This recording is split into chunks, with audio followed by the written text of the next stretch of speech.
அனைவருக்கும் வணக்கம். Welcome to my channel. எல்லோரும் எப்படி இருக்கீங்க ஃப்ரெண்ட்ஸ்? நல்லா இருக்கீங்களா? இன்றைக்கி வீட்டிலையே ப்ரெட்டு ரொம்ப ஈஸியாக எப்படி செய்கிறதுன்னு பார்க்கலாம். அதுக்கு முன்னாடி எங்களுடைய இந்த சேனல் உங்களுக்கு பிடிச்சிருந்தா மறக்காமல் சப்ஸ்கிரைப் பண்ணிக்கோங்க. அதோட பக்கத்தில் இருக்க பெல் பட்டனை ப்ரெஸ் பண்ணி ஆல் அப்படின்னு செலக்ட் பண்ணிக்கோங்க. இதனால் நாங்கள் எப்போ வீடியோஸ் அப்லோட் பண்ணாலும் உடனே உங்களுக்கு ஒரு நோட்டிஃபிகேஷன் வந்துடும்.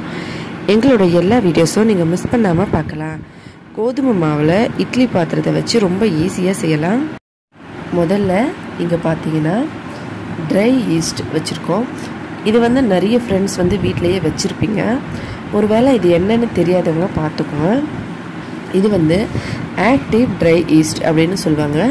இது நம்ம ப்ரெட்லலாம் போட்டோம்னா நமக்கு அந்த ப்ரெட்டு நல்லா சாஃப்டாக வரதுக்காக செய்வாங்க. இது உங்களுக்கு தெரியலன்னா நீங்கள் இந்த பெரிய பெரிய கடையெல்லாம் இருக்கும், அங்கே போய்ட்டு ட்ரை ஈஸ்ட் அப்படின்னு கேட்டிங்கன்னா உங்களுக்கு கொடுப்பாங்க.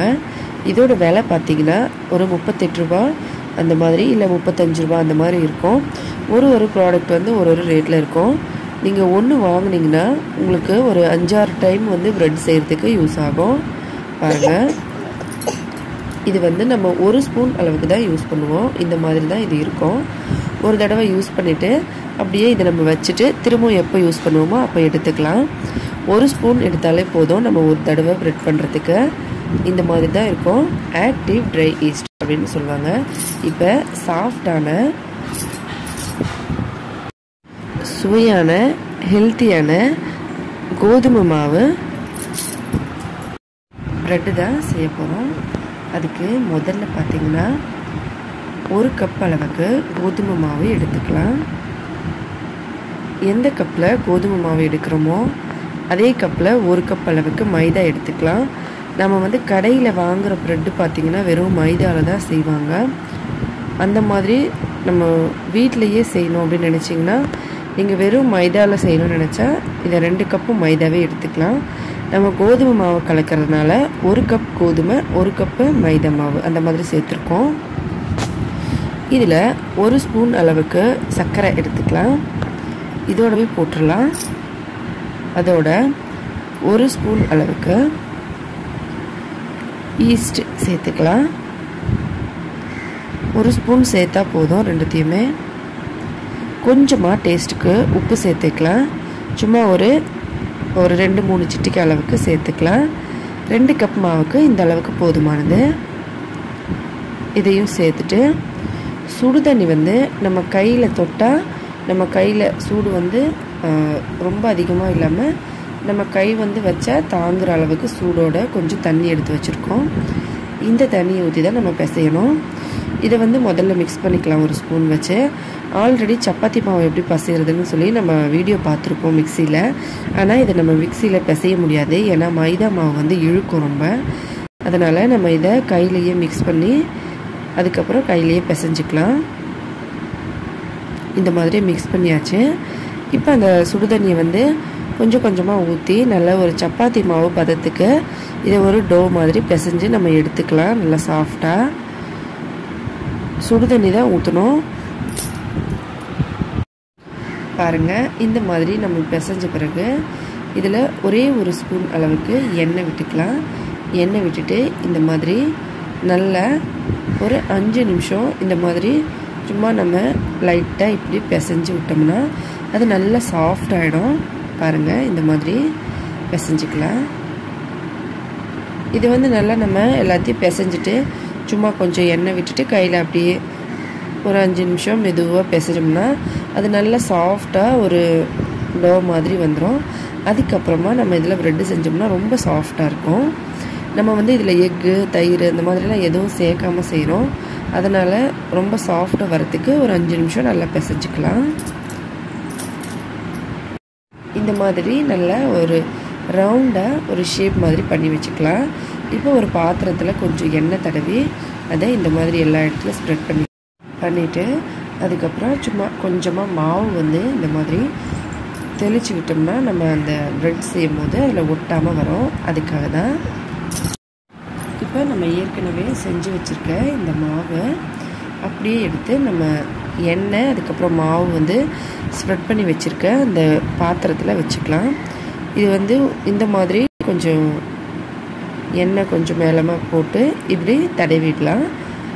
இந்த மாதிரி ஃபுல்லாக அது மேலே தடவிட்டோம்னா மேலே வந்து காயாமல் இருக்கும். ஏன்னா இதை வந்து நம்ம 1 ஹவருக்கு அப்படியே வச்சுட்டு போகிறோம். அதனால் இப்போ இது மேலே ஒரு துணியோ இல்லை பிளாஸ்டிக் கவரோ நல்லா டைட்டாக மூடிட்டு ஒரு மணி நேரத்துலேருந்து 1.5 மணி நேரம் வரைக்கும் இதை அப்படியே வச்சிடலாம். இப்போ 1 ஹவர் ஆயிருக்கு. இப்போ வந்து ஒரு இட்லி பாத்திரத்தில் கீழே வந்து 1/4 பாகம் அளவுக்கு தண்ணி ஊற்றி இந்த மாதிரி ஒரு ஸ்டாண்ட் வச்சுக்கலாம். நீங்கள் வந்து ஓவன்லேயும் பேக் பண்ணலாம். ஆனால் இது வந்து ஈஸியான மெத்தடில் நான் சொல்லிகிட்ருக்கேன். இட்லி பாத்திரத்தில் ஒரு 2 கப் தண்ணி வச்சு அதில் இந்த மாதிரி ஸ்டாண்டை வந்து ஒரு 3/4 வாசி மூழ்கிற அளவுக்கு வச்சுக்கலாம். இப்போ இது சூடாகட்டும்.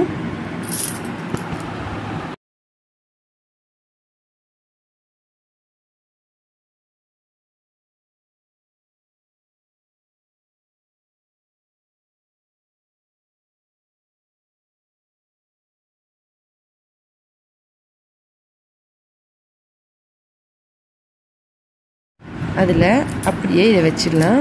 பாருங்கள், தண்ணி கொதிக்க ஆரம்பித்த பிறகு தான் நம்ம வைக்கணும். தண்ணி நல்லா கொதிக்க ஆரம்பிக்குது. இப்போ இதுக்குள்ளே அப்படியே வச்சிடலாம் இந்த பாத்திரத்தை. இந்த மாதிரி நம்ம வந்து அந்த பாத்திரத்தை அப்படியே உள்ளே வச்சுட்டு இது மேலே மூடி போட்டு நல்லா டைட்டாக மூடிடணும். இட்லி பாத்திரத்தோட மூடி எப்போவே நான் கொஞ்சம் நல்லா டைட்டாக தானே இருக்கும். அந்த மாதிரி வச்சுட்டு நல்லா அப்படியே வேக வைக்கணும். ஃபுல்லாக மீடியம் ஃப்ளேமு ஸ்லோவில் வச்சு இதை வேக வைக்கணுங்க. 40 நிமிஷம் வேக வச்சோம்னா நமக்கு பிரெட் ரெடி ஆகிடும். பொறுமையாக நம்ம வந்து ஸ்லோ ஃப்ளேமில் கொஞ்சம் மீடியமான ஸ்லோ ஃப்ளேமில் வச்சு வேக வச்சோம்னா அந்த தண்ணி வந்து நமக்கு முடியறதுக்குள்ளே இது வெந்துடும். 2 கப் தண்ணி வச்சுருக்கோம். அதில் இது 40 நிமிஷம் வேகணும். இப்போ இது வேகட்டும், அதுக்கப்புறம் பார்க்கலாம். இப்போ ஓப்பன் பண்ணி பார்க்கலாம். பாருங்கள், இது நல்லா வெந்துருச்சு. இது வெந்துருச்சான்னு செக் பண்ணுறதுக்கு ஒரு கத்தியோ இல்லை ஒரு குச்சியோ எடுத்து இந்த மாதிரி இருங்க. இது கொஞ்சம் ரொம்ப சூடாக இருக்குது. இப்போ அடுப்பை ஆஃப் பண்ணிவிட்டு அதுக்கப்புறம் நம்ம பார்க்கலாம். ஏன்னா இது 40 நிமிஷத்துலேயே வெந்துடும். இப்போ பாருங்கள், அடுப்பை ஆஃப் பண்ணிவிட்டு இந்த மாதிரி ஒரு கத்தியை இப்படி உள்ளே வச்சோம்னா இது இந்த மாதிரி க்ளீனாக வந்ததுன்னா இது வெந்துருச்சுன்னு அர்த்தம். இப்போ இதை இறக்கிக்கலாம். அடுப்பை ஆஃப் பண்ணிடலாம். இது ஏற்கனவே வெந்துருச்சு 40 நிமிஷத்தில். வெளியில் எடுத்துட்டு இந்த மாதிரி கத்தியில் வந்து நம்ம சைடில் ஒட்டியிருக்கான்னு பார்க்குறதுக்காக சும்மா லைட்டாக இந்த மாதிரி பண்ணிக்கலாம். அதுக்கப்புறம் நம்ம இதை கவுத்து எடுத்துக்கலாம். கவுத்து எடுத்தாச்சு. அடிப்பகுதியில் வந்து பார்த்திங்கன்னா இந்த மாதிரி இருக்குது. பாருங்கள், இது நல்லா சாஃப்டாக இருக்குது. கலர் இந்த மாதிரி. இப்போ இதை திருப்பி வச்சு கட் பண்ணிக்கலாம். பாருங்கள், நம்ம அந்த பாத்திரத்தில் வந்து எடுத்தோம் இல்லைங்களா, அந்த பாத்திரம் பாருங்கள் சுத்தமாக ஒட்டவே இல்லை எந்த பக்கமும். ஏன்னா நம்ம முதல்ல வந்து எண்ணெய் சேர்த்துட்டு அதுக்கப்புறம் மாவு வந்து சும்மா தெளித்து வச்சுருந்தோம் இல்லைங்களா, அதனால தான் இதில் வந்து சுத்தமாக ஒட்டவே இல்லை. நமக்கு எடுக்கிறதுக்கு ரொம்ப ஈஸியாக இருந்தது. அடிப்பகுதியும் நான் உங்களுக்கு காமிச்சிருந்தேன். பார்த்திங்கன்னா சுத்தமாக ஒட்டவே இல்லை. இப்போ இது பாருங்கள், ரொம்ப சூப்பராக சாஃப்டாக இருக்குது. பொதுவாகவே நமக்கு வந்து கோதுமை மாவில் அந்தளவுக்கு சாஃப்ட் வராது. மைதா தான் ரொம்ப சாஃப்டாக இருக்கும். ஆனாலுமே இந்த ப்ரெட் ரொம்ப சாஃப்டாக இருக்குது. இதை கட் பண்ணிடலாம். நம்ம விருப்பப்படி இதை கட் பண்ணிக்கலாம். இது ரொம்ப சூடாக இருக்குது. பாருங்கள், எவ்வளோ சூப்பராக இருக்குது பார்க்குறதுக்கு. நல்லா உள்ளெல்லாம் சூப்பராக வெந்திருக்கு. அதோட நல்லா சாஃப்டாகவும் இருக்குது. இதை கட் பண்ணிவிட்டு இந்த மாதிரி சின்ன சின்ன பீசஸாக அப்படியே கவரில் போட்டு அப்படியே வச்சிட்டோம்னா நமக்கு எப்பப்போ வேணுமோ அப்பப்போல்லாம் இதுலேருந்து எடுத்து சின்ன சின்ன பீசஸை நம்ம கட் பண்ணி சாப்பிட்டுக்கலாம். பாருங்கள் எவ்வளோ சாஃப்டாக இருக்குன்னு. நல்லா சாஃப்டாக இருக்குது. இதை அப்படியே வச்சு நம்ம ஸ்டோர் பண்ணி யூஸ் பண்ணிக்கலாம். கோதுமை மாவில் செஞ்சுருக்கிறதுனால குழந்தைங்களுக்கும் கொடுக்கலாம். சின்ன குழந்தைங்கள்லேருந்து பெரியவங்க வரைக்கும் எல்லாருமே சாப்பிடலாம். வீட்டிலையே ரொம்ப ஈஸியாக ப்ரெட்டு செஞ்சுக்கோம். இந்த வீடியோ வேணால் பெருசாக இருக்கலாங்க. ப்ராசஸ்லாம் ரொம்ப ஈஸி தான். உங்களுக்கு புரியணுன்றதுக்காக தான் இதில் ரொம்ப டீட்டெயிலாக சொல்லியிருக்கோம். நல்லா புரிஞ்சால் தான் உங்களுக்கு வந்து அந்த ஒரு ஐடியா கிடைக்கும், அதை வந்து ஈஸியாக செய்யறதுக்கு. அதனால தான் டீட்டெயில்டாக சொல்லியிருக்கோம். மற்றபடி இதோட ப்ராசஸ் ரொம்ப ரொம்ப ஈஸி.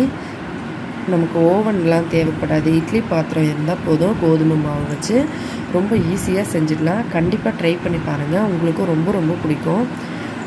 இந்த மாதிரி நிறைய ப்ரெட் ஐட்டம்ஸில் டிஃப்ரெண்ட்டான ஃபுட்லாம் செஞ்சு சாப்பிடலாம். ட்ரை பண்ணி பாருங்கள். இந்த வீடியோ உங்களுக்கு பிடிச்சிருந்தால் லைக் பண்ணுங்கள், ஷேர் பண்ணுங்கள், மறக்காமல் சப்ஸ்கிரைப் பண்ணிக்கோங்க. நன்றி, வணக்கம்.